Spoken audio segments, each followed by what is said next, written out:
Hold on, I'm finding it. You'd think, since I've read the book before, that I would have found one.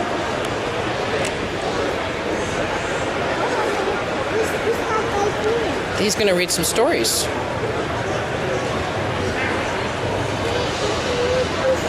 Oh yeah, incidentally, if I'm not who you thought I was, you were expecting Wil Wheaton, the well-known jazz singer, the guy that put together like the soundtrack to Mystery Men, and now you want to leave? Go right ahead. I won't be embarrassed or feel bad or anything like that. I've been going to conventions for most of my life. Originally as just sort of a nerd, and like going and having a good time. And then as I got older, as like the guy behind the table, kind of like talking about TV and movies, signing autographs and all that stuff. So I have a story about that in my book, The Happiest Days of Our Lives, and I thought that I would read a little section of that story for you all right now. I see you've got a video camera. If you want to video or audio record this, that's totally cool. I release all of my work under Creative Commons licenses. So this performance is released under the Creative Commons Attribution Non-Commercial Share-alike license. Thank you. Awesome. Yay. So this is called Beyond the Rim of the Starlight. Shortly after we began production on Next Generation, that's Star Trek The Next Generation, a show I did when I was a teenager, people who had been associated with the series for a long time, actors, creative department heads, producers, and writers mostly, asked us if we'd been approached about going to conventions to promote the show. The rest of the cast didn't know what a Star Trek convention was, but I did, because I've been attending comic book and horror conventions since I was in the 6th grade, and my parents gave me permission to go to the Fangoria Weekend of Horrors convention at the Ambassador Hotel in Los Angeles. Conventions are awesome, I said at the end of a table reading when the subject came up. There's all these people, and you can watch movies, and you can buy cool stuff, and I bet you they would let us in for free. I was a naive 14-year-old, and it didn't occur to me that if the adults in the cast spent one of their days off promoting the show, they would expect compensation that was a bit more substantial than just lost the cake. If you're unfamiliar with Star Trek conventions, this primer from my book, Just a Geek, may be helpful. Conventions, or cons, as they are known among people who are too busy to say conventions, we'll get some more in a little bit. Part trade show, part collectible show, and part geek fest. It all adds up to a celebration of everything related to Star Trek, and the atmosphere is always festive and excited. Promoters hire actors, writers, producers, and others from the show to give lectures, answer questions, and sign autographs for the fans. There are also people who sell collectibles, bootlegs, and other sci-fi and fantasy-oriented merchandise. The organizers usually run episodes of Star Trek on a big screen, and there are always costume contests. Oh, the costume contests. Think of the Rocky Horror Picture Show with less drag, but more singing in Klingon. The first time I was on stage at a Star Trek convention was in Anaheim, right around the time Next Generation started. I wasn't there officially, but my friend and I had gone to check it out so that if I was asked, well, when I was told to attend conventions in the future, I'd know what I was getting into. The Star Trek conventions, he informed me, were very different from the comic book and horror movie conventions I was used to.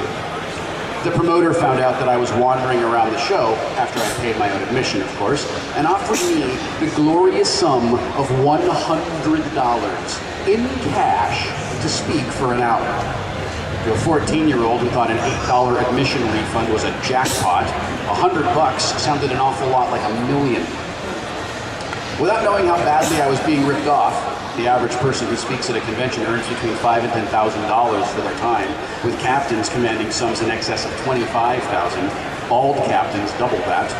I gleefully accepted the generous offer and did my best to answer questions for about an hour. If you think it went well, you haven't spent any quality time recently around a 14-year-old. But I got $100, which I spent on books and props in the dealer's room. If you've read my short story, The Trade, in my book, Just a Geek, you now know that I learned nothing about negotiation and money management between the ages of 8 and 14. But when I went to work the following Monday, some of the Star Trek veterans who had originally asked us about cons let me know how badly I'd been, well, conned. They put me in touch with people who could arrange for me to travel all over the country to a different city each weekend if I wanted, to promote Next Generation, meet fans, and tuck a little money away for college. garage, maybe even a house one day. Conventions were very different in the late 80s from the way they are now.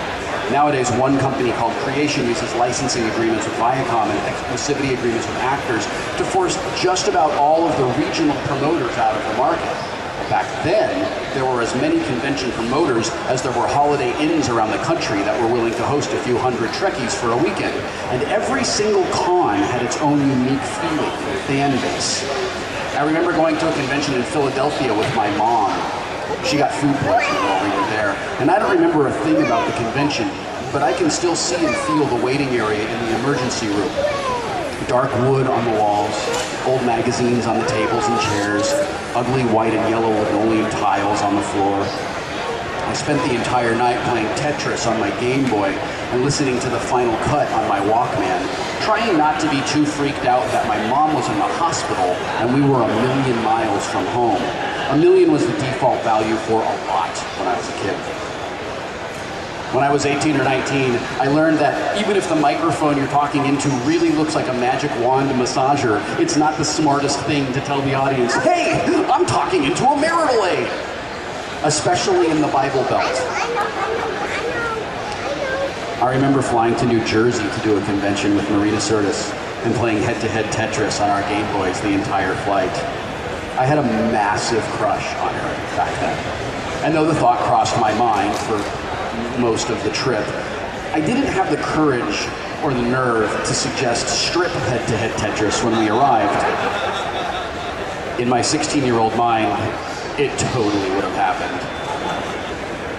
Once in Oklahoma, I was a guest at a dinner where I sat with a few other Star Trek actors while some Boy Scouts served us. The menu had barbecued chicken, barbecued beef, and barbecued bologna. Wait, I remember asking the kid who was about the same age as me. Justin. Barbecued bologna? Yeah, he said. It's center cut. Neither one of us knew what that meant, but I'd grown up white trash enough to know that bologna was not something I wanted to eat, especially if it was barbecued. The problem, however, was that barbecued bologna was something of a local delicacy, and I was seated at the head table.